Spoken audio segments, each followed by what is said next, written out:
নজর রাখবো পরবর্তী খবরের দিকে। আসন্ন বাজেট অধিবেশনে এসআইআর নিয়ে আলোচনা নয়, সাফ জানিয়ে দিলেন সংসদীয় মন্ত্রী কিরেন রিজিজু। মঙ্গলবার সর্বদল বৈঠকে এই ইস্যুতে আলোচনা চেয়েছিল তৃণমূল। কেন্দ্রের তরফে যুক্তি, এই বিষয়ে আগের অধিবেশনে বিস্তর আলোচনা হয়েছে, ফলে এই অধিবেশন শুধুমাত্র বাজেটমুখী করা হচ্ছে। বিধানসভা ভোটের আগে এসআইআর ইস্যুতেই উত্তপ্ত বাংলা। আসন্ন বাজেট অধিবেশনে এসআইআর নিয়ে সরব হতে চায় তৃণমূল। মঙ্গলবার সর্বদল বৈঠকে এই বিষয়ে আওয়াজ তুলেছে ঘাসফুল শিবির। সমাজ মাধ্যমে পোস্ট দিয়ে তৃণমূলের রাজ্যসভার সাংসদ সাগরিকা ঘোষ জানান, এসআইআর নিয়ে আসন্ন বাজেট অধিবেশনে আলোচনা হোক বলে দাবি করা হয়েছে। এই নিয়ে তৃণমূলের পাশে রয়েছে বিজেপি বিরোধী দলগুলি।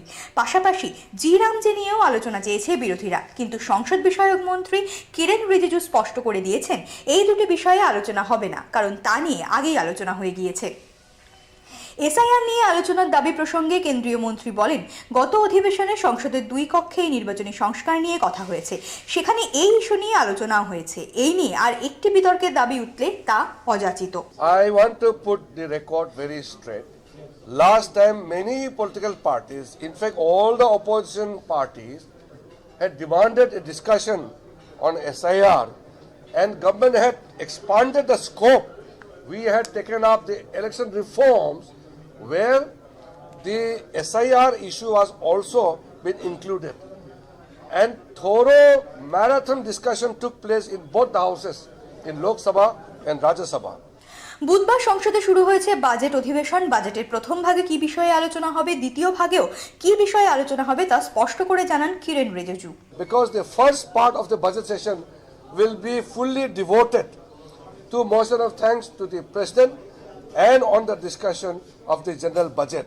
So first part is devoted to two main business, and in the second part of the budget session from 9 March to 2nd April we will also discuss on the demands for grants on some ministries, and also we can take up if any important bills or business are there.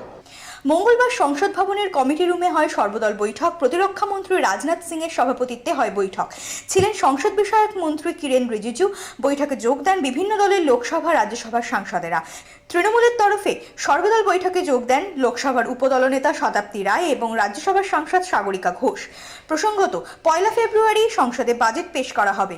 অধিবেশনের প্রথম দফা 28 জানুয়ারি শুরু হয়ে 13 ফেব্রুয়ারি শেষ হবে এবং দ্বিতীয় দফা 9 মার্চ থেকে শুরু হয়ে 2 এপ্রিল শেষ হবে। ব্যুরো রিপোর্ট, ওঙ্কার বাংলা।